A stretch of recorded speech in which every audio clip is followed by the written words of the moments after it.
Hello, wonderful leader. This is Taaka. Welcome to the Leadership in Africa Redefined, the podcast. This podcast is brought to you by busaraafrica, a Pan-African leadership development firm. In every episode of this podcast, we uncover powerful insights, share real-world experiences, and deliver practical strategies to help you excel as a leader. Subscribe to the show to become the leader you have always wanted to be. Enjoy! Hello, and welcome again to Leadership in Africa Redefine the podcast season 3. And I was just saying to Yao before we went on camera, I was saying, guess what? He is my first guest of season 3. So I'm really excited about the conversation that we're about to have. So, who do I have with me today? I have my Pan-African brother and fellow coach. Yaw Nsarkoh brings to this conversation Yaw, it's been you were with Unilever over 20 years, isn't that right? Almost 30. Oh my goodness, almost 30 years with Unilever, which much of it was spent in leadership roles across Africa and globally. I believe the last role he had at Unilever before he went to work for himself was Executive Vice President Global Markets. So you can imagine, given the roles he has played, Yao has tremendous international global experience and exposure with leading edge perspectives. One of the reasons I was particularly interested to speak to Yao is he's fascinated by the rise of Asia, and in particular China, Southeast Asia, and India, and what that means for the future of the world. But I'm particularly keen to hear what that means for us in Africa. And I was keen to get Yao because I consider him one of our continent's preeminent thought leaders with some very deep and meaningful perspectives. We're on one or two platforms, and when you hear how Yao thinks, you're like, one needs to hear more about this. But before I get into it, I talked about, you've been at Unilever for so long. Now you're working for yourself. Tell us a little bit, Yao, what you've been doing since Unilever. Well, I've been on some boards, set up a consultancy. And the consultancy is built around my coaching practice, but also some interventions on the basis of the capabilities that I have built in management. So it sees me traveling around, and though I'm mostly based in London and Accra, it does see me traveling around quite a bit. Nice. Wonderful. And Yao, you will see, compared to many of the other conversations we've had with leaders on this podcast, where we've looked at leadership at the organizational level. I want to bring it up in this conversation to really look at leadership at the national, regional, or even global level. And I thought particularly at this time, this conversation is important because when you see the quality of leadership at that global and national level, whether we like it or not, it is affecting us at an organizational level. So we can't just keep our heads down pretending that we'll just mind our business. What's happening at that level increasingly is having an impact on us. So we've entitled this episode, Unlocking Africa's Potential, Leadership Strategies for Sustainable Growth and Development. And what I really want to explore with you, Yao, in this conversation is, given the current global climate, what we really see, or what you really see African leaders need to focus on. And again, because of your experience across the continent, but globally, I think you'll have unique perspectives on this. So let me start with my first question. And the first question is around a topic close to home. The example I'll give is close to home, even though I'm in Accra. I'm your fellow Ghanaian, as you also know. I'm also your fellow Ugandan. You people should know Yao calls me Nyabo. The Ugandans on the call will understand. I'm Ugandan too. You are Ugandan too. So not Uganda, but DRC, close to home. And maybe my question is, let me start with a broad question. Increasingly using DRC as an example, we are seeing many African countries being exploited in terms of their natural resources by either dominant countries or multinational corporations. The reason I give the deal of the DRC is many times you hear the quote that 70% of the world's cobalt is in the DRC. However, people say that much of it is controlled by foreign companies, particularly China, leaving minimal benefit for local communities. So, Yao, if this is a conversation about unlocking Africa's potential, and we recognize a lot of our potential is there sitting in our natural resources, from your experience, what strategies should African leaders adopt to protect our resources from exploitation? Well, first, I recognize that I didn't have an opportunity to say thank you very much for the kind words and the generous introduction and for inviting me. I don't take it for granted that I'm here. Thank you very much for giving me the opportunity to say a few words. I'll try to answer your question rather simply, not simplistically, but simply. People get exploited when they don't have their act together. And for too long, we've had the narrative of being exploited and looking to the world outside the continent to behave well. Now, that is not a strategy for thriving in a world in which there's an interstate power struggle for global domination and world hegemony. So we have to ask ourselves, how do we reorganize so that we can protect our interests? There are many countries in the world who also have resources. Why don't people? China has all sorts of resources.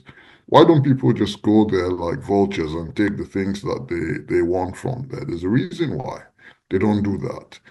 Even in Africa, how many people just walk into a place like Rwanda and dig out what they want? But DRC is in the space, that's the example you use, DRC is in the space that it is because we have never got the decolonization process right enough to be able to form a strong state that can defend its interests. And so when I said that I will answer your question rather simply, what I want to put on the table right from the beginning is as African people, specifically as African intellectuals to whom this podcast, I suspect, is targeted, what do we define as the historical task of this generation? Yes, we have all sorts of ideological debates. Yes, we talk about democracy, we talk about development, we talk about philosophical orientations, etc. But why are we pursuing them all? We have not established sufficient clarity about that and therefore built consensus around big ideas. And I wish to submit that if you come from a continent in which the majority of your compatriots are living in poverty and misery, and you can define that how you want, too much illiteracy, too much indignity, too much disease, too much absence of basic sanitation, too poor nutrition, all of that you put together to say misery. The majority of our compatriots are living in misery. Then the historical task of this generation has to be to liberate what I call the productive forces. By productive forces, I mean the natural resources. But when we talk about natural resources in Africa, we tend to think about things that are buried in the belly of the earth. But we also have to think, when we say productive forces, about the resources that come from our brain. In my view, knowledge is the primary productive force. Natural resources are subordinate to it. So what you do with knowledge, science, technology, humanity, how you develop your brains, how you develop your collective ability to think about your circumstances and come up with original solutions. It is that combined with your natural resources that then leads to development. So the sentence, which also was used in many other places, I'm not originating it, that we should define as our historical task is to liberate the productive forces in order to improve livelihoods. And when we say improve livelihoods, we're not talking about the upper 5%. We are talking about how you improve livelihoods in a way that it trickles down through the society and uplifts the very bottom of the pyramid into dignity. We're not expecting that everybody is going to become a billionaire, but how do people live in dignity? Basic sanitation, they have good homes to live in, good nutrition, they have functional education so that they can cope. For me, that really is the task. Doing that will mean that we reorder the social relations around the means of production and move people not just out of poverty, but towards prosperity. If we can do that, then you find that the concept of that people are coming and taking advantage of us and so on starts to disappear. And we get confidence in our own agency. We can protect our interests and we can pursue them. But right now, where everybody is play ball, we live at the benevolence of other people's mercy, and that's a very dangerous place to be. I love where this conversation is going, and I've written the quote, where our historical task. Why do you call it necessarily a historical task? Just before I go further, just elaborate on that a bit. I would argue that the generation before us, which produced our parents' generation, which produced, broadly speaking, which produced the leaders of the popular nationalist movements, the liberation struggle, as we tend to call them, the Kwame Nkrumahs, the Julius Nyereres, and so on, had the historical task of winning the independence struggle. Okay. They prosecuted it, they did it. How they fared as presidents, etc., is a different matter. But post-World War II, we set out to win independence. By 1994, Africa was completely decolonized in that regard, even if it is nominally.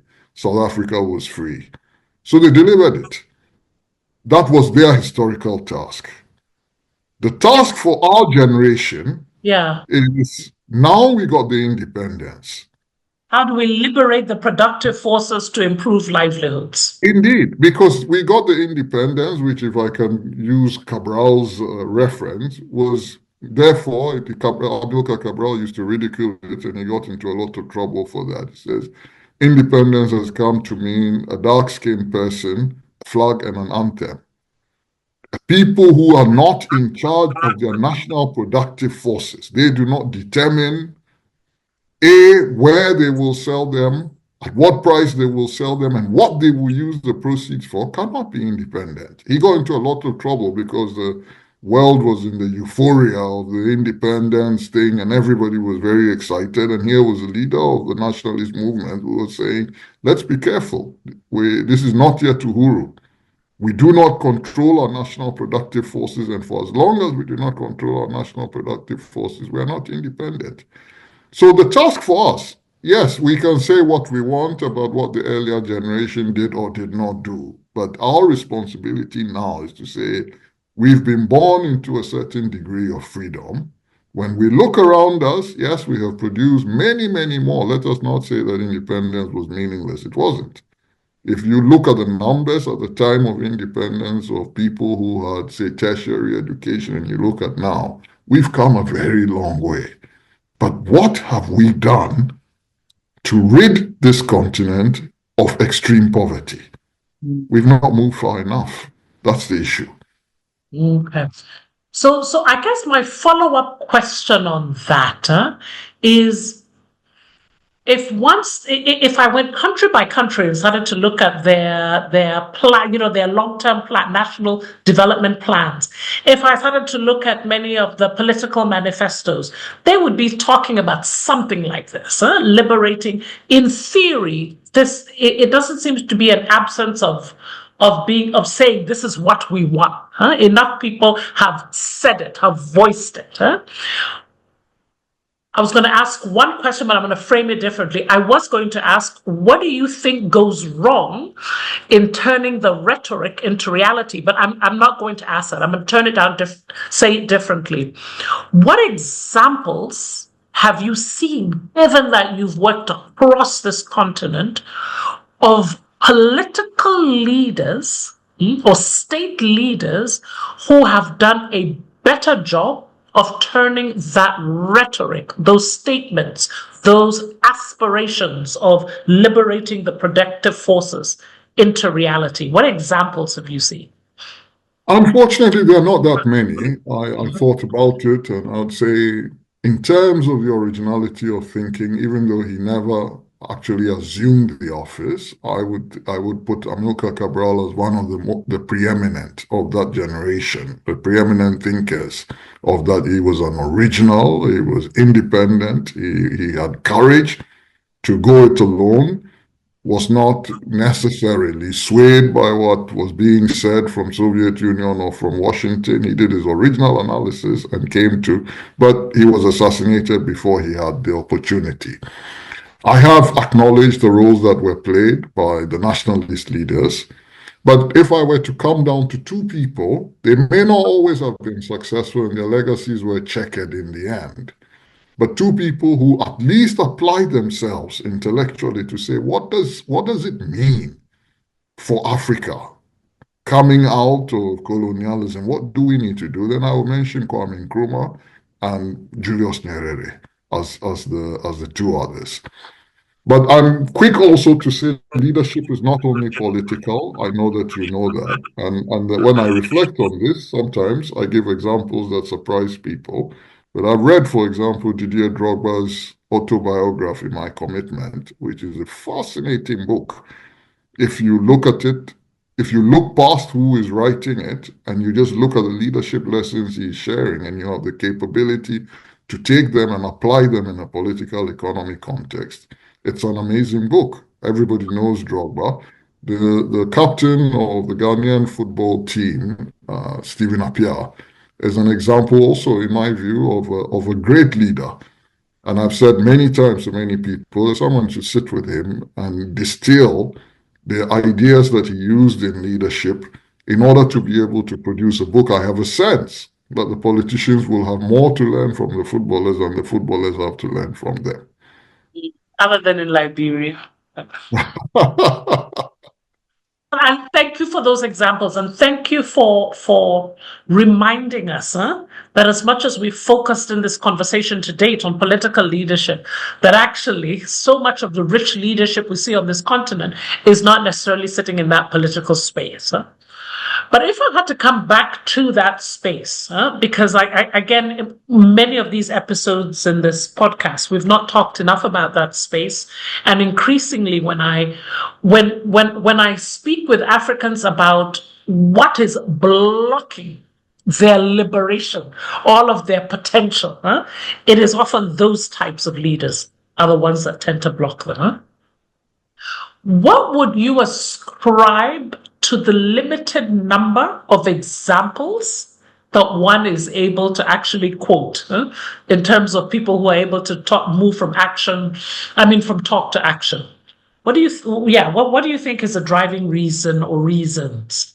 I think we have to put on the political economy cap if we want to do this analysis comprehensively and look at it in two phases. The euphoria of independence has stopped us from discussing fully what decolonization really meant. In my view, Africa's example is an example of incomplete decolonization. And many people have written about this, Walter Rodney and others. Many people have talked about this again. I'm not at all the first to make the point. In what way did our educational systems change, for example, at the time that we gained independence? In my view, not much. And therefore, mentalities transferred from a colonial order to a new elite, which may have been dark-skinned, but also just continue to be in the same mode as the colonialists. So the post-colonial state, and Claude, the Nigerian political scientist, wrote a fascinating book where he talks a lot about this. The post-colonial state was never really subordinated to the interests of the ordinary people. It was captured by an elite which used it to take care of itself and has done very well for itself. If you take the top 5% in Africa, as Claude pointed out, he said top 10%, I'm even saying top 5. They live just as well as anybody anywhere else in the world. And that's why they keep saying, oh, no, home sweet home. But that is not the reality of the majority of their compatriots. They live extremely well where they are, and they have subordinated the state and the political process to their interests. So this is an issue of clear class capture. But because they control the media, they control the publishing industry, they control governance, the nature of this conversation is completely subordinated. When we talk about democracy, whose democracy are we talking about? It is the democracy of the elite. It's not the democracy of the people on the streets that is thinking about how we deliver for them. And so we have also crafted a form of democracy, I call it the Santa Claus democracy, which is a very transactional mechanism. The politicians show up every 4 years or 5 years. They give gifts like Santa Claus, and they receive ballots, and then they disappear, and they look after themselves. What is the system for if we are ill as politicians and the political elite that will be able to immediately put us on an air ambulance and get us to the best hospitals in the world? That is the question. Not how do we improve healthcare delivery for the entire country so that we won't go anywhere if there's a problem.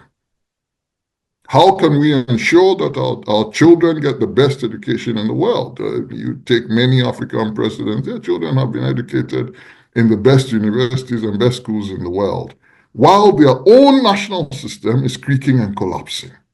And I can go on and on and on and on. Whenever they have a problem, they create a bypass. So they travel through the VIP systems where there's an absence of infrastructure. They create their own, they have all these convoys you see everywhere you go in Africa. The people come to us and say, we want to serve you. But when we elect them, they surround themselves with fiendish bodyguards to protect them from us. So in whose interest are they governing? So those are the first element of decolonization is incomplete. I've deliberately stayed away from even the religious influence because I don't want to offend people's sensibilities in that regard. But let's face it, there's a decolonization that has to happen even in the realm of religion. There's decolonization that has to happen in education. There's decolonization, therefore, that has to happen in our mentalities, which the leaders have not been able to do. Then the handed down political system, whatever Santa Claus democracy I call it, the hand down of neoliberalism, which we are calling democracy, is not true democracy. It's a Santa Claus democracy that does not deliver for the people. And then the third one is let us not be naive. I think sometimes as Africans, Chinua Achebe touched on it, he said civilization will not fall from the sky. Sometimes we think that one day we are going to wake up and somebody will just come and deliver for us. We are living in a world and an age of a competitive battle between nations for supremacy and domination. And we have not determined for ourselves what role we want to play in that or how we will play it. Today, if the major powers of the world, I was telling some people in Coventry a few days ago, I said, to some extent, the fact that the major powers of the world are not united and they are always bickering has been useful for Africa. And the guy said, why are you saying that? I said, listen, if they were united and they met again in Otto von Bismarck's home in Berlin and said they were going to divide Africa, what will our response be? We'll go down on our knees and pray. It's the only one I can think of. Because we do not have the capability to stop people from, again, literally coming back and carving it up. You can say metaphorically that is being done. But literally, if the big powers, China, the US, to some extent, Europe, even though Europe is a declining power in terms of military might in that regard, and Russia, if they came together and they said, we want to carve up Africa again, you tell me, because you know Africa as well as I do, what will our response be? So these are the issues that we have to think about. Why is it that our people are always dying trying to cross seas? Because we have not delivered a system that makes them feel confident about the future that they will navigate and live. And for me, that is the issue that the intellectual elite that tends to occupy leadership positions, this is what they must face. Unfortunately, we tend to personalize these conversations. We think about leader A or leader B. Because political economy has gone out of fashion a little bit, again, part of the consequences of neoliberalism. But we must think about the systemic issues. And when I say I'll be speaking in Ghana in June, that's what I'll be focusing on. What are the systemic issues? What are the systemic issues that stop people from being able to do these things? If you talk about long-term plans, if I ask you who really has the long-term plan in Ghana, in Africa, there are not many. Let's face it. Why are there not many? Because you come to power today, you know that you're going to be tested in this Santa Claus, on the Santa Claus carousel in 4 or 5 years' time. So what? They are totally focused on how they can get some quick wins, not even big wins, quick wins, how they can fill the kitty so that they're ready for the next election. Nobody is thinking beyond, if it's a 4-year cycle, nobody's thinking beyond 4 years. If it's a 5-year cycle, nobody's thinking beyond 5 years. Now, if you do not think long term, you will never confront the big issues in your country. You're sitting in Accra as you speak to me. If you're only thinking about 4-year cycles, you will never tackle the mess that is land management in Ghana today. You will not tackle it.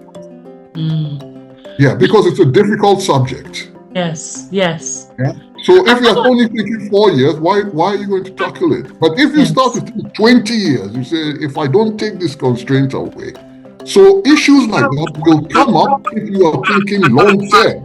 And if you can build consensus around the long term, which unfortunately is absent. As a leader, making decisions and solving problems can sometimes feel overwhelming.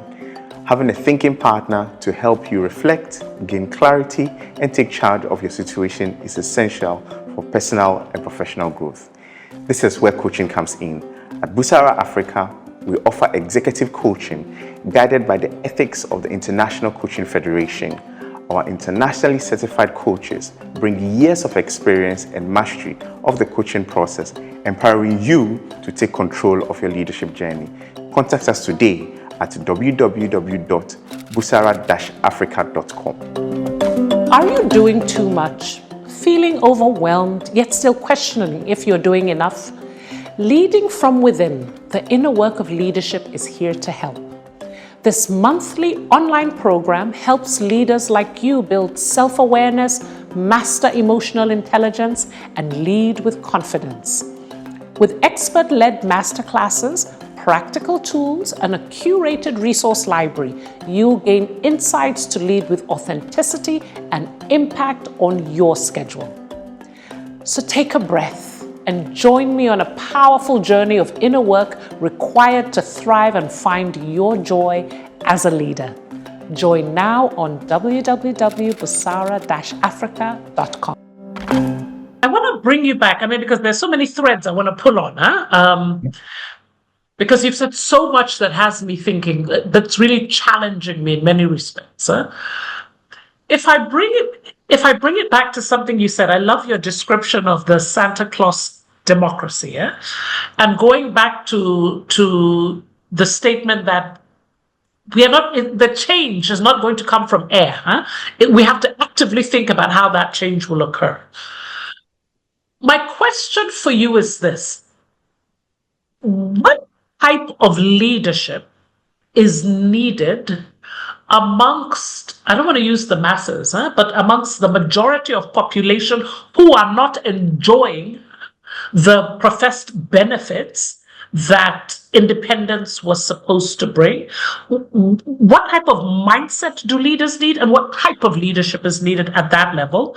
But also, what type of leadership is needed amongst the elites who as you said, when there's a problem at a governance level, we're like, okay, power's not working, we get our generators.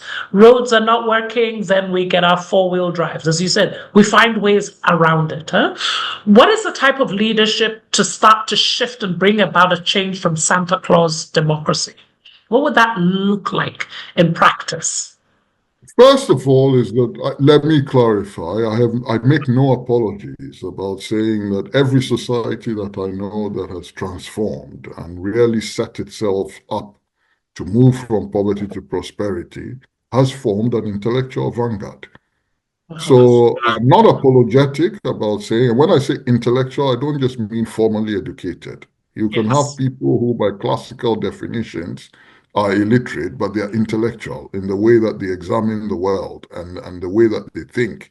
So I'm talking about people who think deeply about their situation and are able to distill the realities they see using science and facts and data in order to be able to get to solutions and then mobilize people around them. That's the kind of leadership that you're looking for. So let's not get into the space and start to think that we are calling for populists. No, I don't believe Calling for? populist leaders. Sure. Walking around the place. You see them all around these days, claiming to care about the people, but they don't have the capability to analyze society and come up with solutions. That's not what you're looking for. But when you have got that intellectual vanguard, one of the very clear definitions, in my view, of intellectualism has to be that it is connected to the social realities in which it finds itself. You cannot find people who say that they are an intellectual vanguard, an intellectual elite, and they are completely removed from the circumstances of their society. Then they are irrelevant. The reason that intellectuals are not making some of the impacts that they should make, they come from two sources. One is that they have been trampled upon by powers that are afraid of the examination of society. You and I know this. To be safe, we could use Idi Amin as an example because he's long gone, but you know this. But the second is that we have not built sufficient credibility with the people on the streets. So if I appear in the village somewhere where they have no water to drink, etc., and I don't know their circumstances, I can't show empathy, why do I expect that they're going to listen to me talking about liberate the productive forces? They're already suspicious of you. You guys have captured the post-colonial state. You've used it for yourself. Why are you going to be able to now come and say that you care so much? And that when we talk about the need to decolonize our educational system, that's part of what we are talking about here. It must, yes, make us prepared to compete on the world stage, but it must also put us in a position where we are not alienated from the majority of people in our society. Again, if you use Lee Kuan Yew in Singapore, he went to Cambridge University. But Lee Kuan Yew was, even though he belonged very clearly to the intellectual vanguard, he was accepted by the ordinary people of Singapore as credible. You go to China, it's the same thing that you see. Vietnam is the same thing that you see. Then you come to Africa and you start to see where the disconnect begins. So that is the real challenge. And I don't say it as an indictment only on the political class. It's for all of us.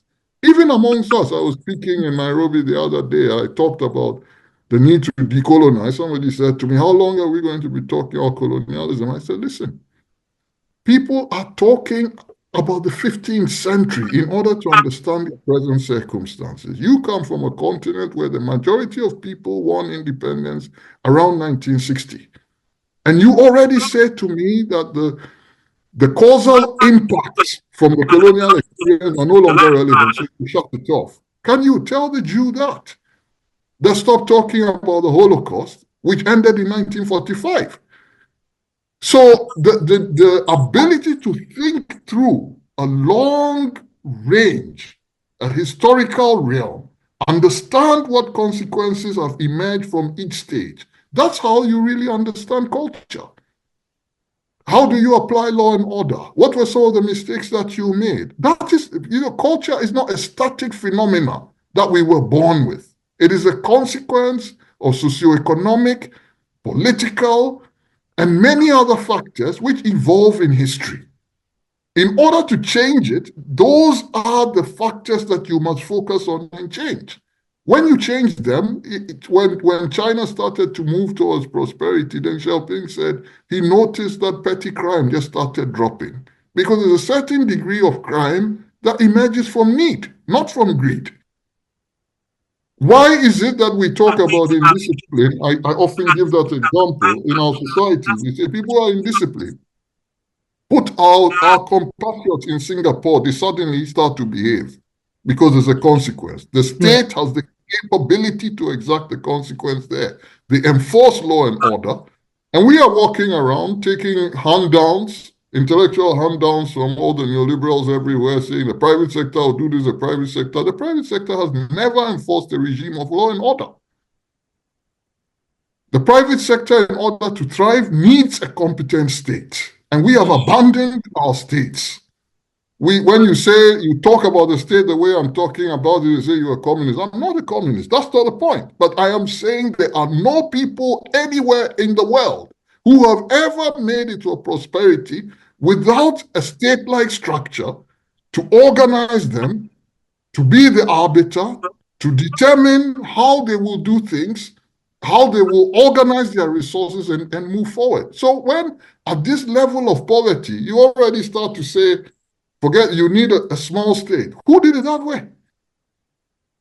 And these, for me, are the questions we must be asking. But why don't we hear these discussions in our media? Because we take tropes from other people's experiences who are far advanced. They have moved much further than where we are. And we think that we can just take it and apply it today. Take America, where Milton Friedman grew up. Go back to the origins, 1776, 1789, and so on and so forth. See how much the public sector was doing in the American society. There's a brilliant economist, she's an Italian, Mariana Mazzucato, who has written a lot about this. And I wish that these sorts of books were being taught in our schools as well. So decolonizing education, all of these things, you put all of these things together, and then that's when mindsets start to change. They're not abstractions. They are consequences of the way that we do things. You know what's oh gosh, again, you say so much that it both inspires me, but also challenges me deeply. I think that some of the things that I want to underscore is the whole idea that, one, we cannot unlock Africa's potential without a strong state. Second, I'm hearing you say, and maybe it was one of the first things you said, when you talked about the intellectual vanguard, I almost reframed it in my mind it's because you talked about it, the ability to think deeply and systemically about some of the factors that are contributing to this continued colonization. And to me, it almost seemed like a sense of consciousness, a deep awareness, and being able to see. You know, as we say in Ghana, you shine your eye to see what's really happening, not just at a very shallow, symptomatic way, but to really see what are the connections, what are the systems that are causing that. Many times when I'm having these conversations about governance, about our politics, I will feel inspired. I'm like, yes, that makes sense. And then, almost my hands go up and go like, I'm like, well, where do we start? Where is there hope? Because I always feel like I'm like, it's so true. But now where to? So maybe my question for you is, given the perspective, the perspectives that you've just shared, what's giving you hope? Or what opportunities are you seeing? Look, first is I'm realistic. So I don't wake up every morning saying that the African condition today inspires me. But I have hope in the sense that we too are human. We have everything that other people have had. What we are not, though, is we're not properly organized. Yeah. And so, as a friend of mine pointed out to me, he says, we complain about the Berlin Conference and about colonialism. but we became independent.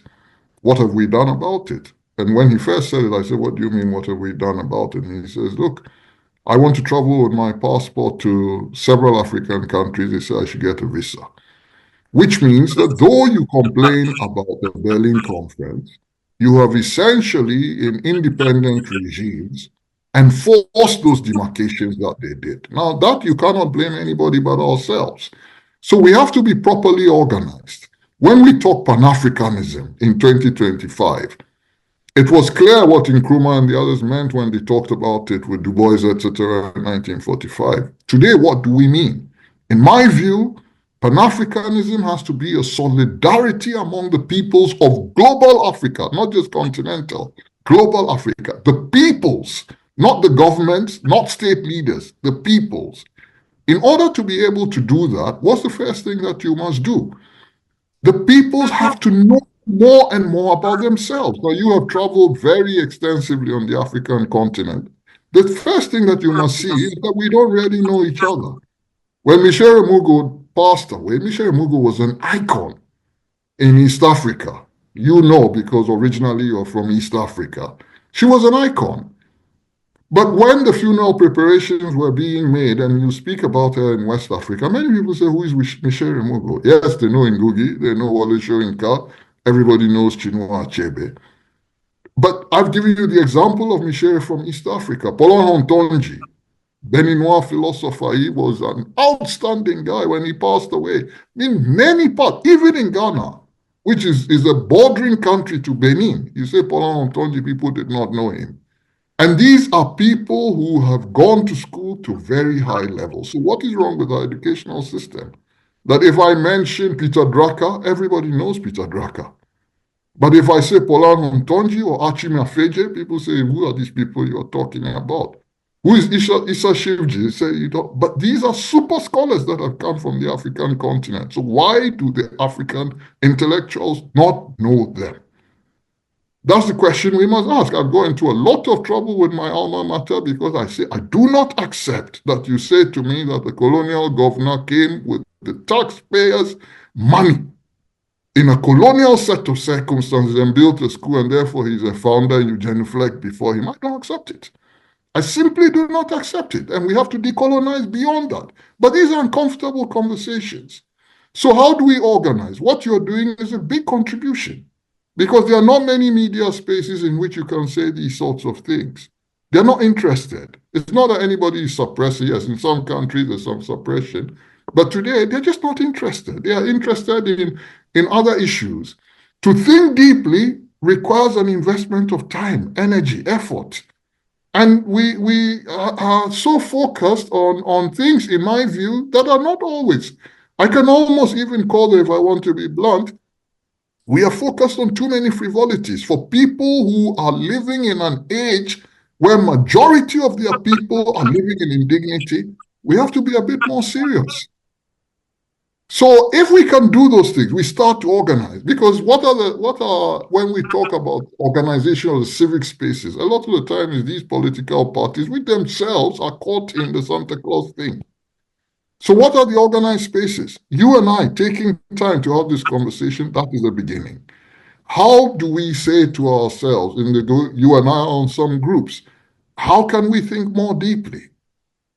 You take professional coaching, which you and I belong to, a group of friends and I have we will be launching it soon. We just produced a book looking at coaching from the African perspective. Why is it not happening more? There's another group that I'm part of. We are looking at marketing from the African perspective and saying that we are part of the world. We are not running away from that. We are part of the world. Whatever is global, we have a right to be part of because we're part of the globe. But there's a specific vantage point, which if you have experience in Africa, you've also seen. So how do you blend this so that you have a way of looking at the world that is relevant to your specific circumstances? It's when you start to have those conversations that you then dig deep and you start to see that there are things that connect. I read Professor Mahmoud Mamdani's book on the neoliberal reforms in Makerere University.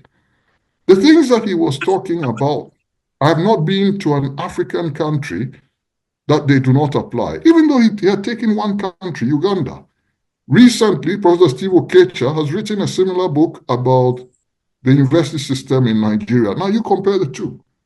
Mandani wrote decades before Steve Okecha, but compare the two, you see the similarities. Knowing the Ghanaian system, the Kenyan system, and so on, I know that these things. So when you start to see those commonalities, there's an underlying pattern. And if there's an underlying pattern, then there's a systemic factor. What is that systemic factor?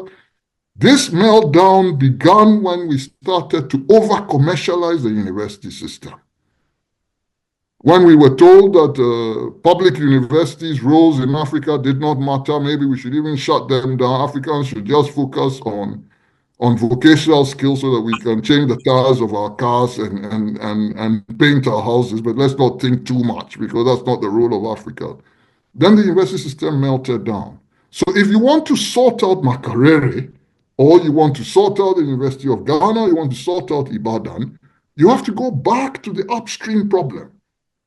But to go back to the upstream problem means that you have to have thought about it systematically. Not just say that today we woke up in April and we don't have money to feed the students. So we solved that problem. Then the next time, the classroom now cannot be painted. So we raise the fees. Then you're not dealing with the system as a whole. And unfortunately, this discrete way of doing things is why we are where we are. But to your fundamental question, we have to get better organized in the civic spaces. There's the state and what we expect of it and the competence that it must come. But if you're going to have a true democracy, the agency of the people is what drives it. Other people have said the people and alone are the motive forces of democracy, of revolution, of education, of development. The people and the people alone. Amilcar Cabral was once asked, you are leading a guerrilla warfare, and guerrilla warfares need mountainous environments. So how are you able to do it in a place that is mostly flat? And he said the people are mountains. It was not a literal thing. He was speaking metaphorically, but very powerfully, that the people themselves are mountains. When they are motivated, when they believe in a big idea, when they know what it is that we are going for, they will be able to adapt to the environment and win the battle. And they did. Who is it that is saying that to fight a guerrilla warfare, you need a mountainous environment? The person is saying it because that was their environment, but I don't have it. That's what Cabral was talking about. That's why he would say things like the people are not following us for the ideas in anyone's head. They are following us because they want to make their life better. That's what they are fighting for. So how can we return to that kind of thinking? Now, you know, because we belong to some common spaces, when you try to get this sort of serious thinking, I have a sense that people think, oh, you guys think too much about life. Even this podcast, well, there will be people who say, why are Yaw and Taaka always worrying about these big issues? Why can't we just enjoy ourselves, have a bottle of beer? Yeah, I like to enjoy life too. I don't run away from that. But I also understand that for society to thrive, people must think. Any society that has made it to prosperity has had people thinking seriously and coming up with solutions, organizing and mobilizing. We will not be the first to achieve prosperity without thinking. Wow. Yeah. Ooh, you've challenged me today. Because what I'm truly what I'm taking from this, it's almost like I have taken it almost as a personal challenge around how do I contribute to creating spaces for leaders to be in conversation where they're thinking deeply about these systemic issues, because I think you are spot on. Too often we're so busy doing. We're so busy hustling. I think, as you said, the whole neoliberal paradigm has taken over us, that even when we have enough, we're still catching up with Njoroges and the Asantes. So it's never quite enough. So it's like we're on this hamster wheel, never making time to think, stop, wait. What is this whole dance about? And am I aware that there are so many people? Do I want to shine my eyes to actually see that there are so many people who have been completely cut out of this particular pie that we're all eating. So I'm taking away that challenge to be part of creating those kinds of spaces. Whereas you said the Pan-African agenda, whereas Africans, we start to get to know each other better, start to see the patterns across the continent, and start to think collectively about, instead of just complaining and finding ways around the challenges, how can we start to think collectively about what are those kinds of solutions that we need, not just for ourselves, but really to make everybody's life better, as you said. Oh yeah, we could continue this conversation for quite a long while, but I can't thank you enough. I suspect I'm going to have to listen to this a couple of times to really take out some of the key things that you said. And I wouldn't be surprised if we call you back in here, or if I call you back into any other endeavors, because as I said, today you have challenged me around creating space for African leaders to do this deep thinking and reflection around some of these systemic issues that are blocking. And I want to go back to your original phrase, that powerful phrase. How did you say it? It's like blocking, what is it we all want? How did you put it, Yaw? Blocking the liberation. Yes, liberate the productive forces in order to improve the livelihoods of people. And when I say people, I mean all the people. Everyone. But before I leave, let me quickly squeeze in.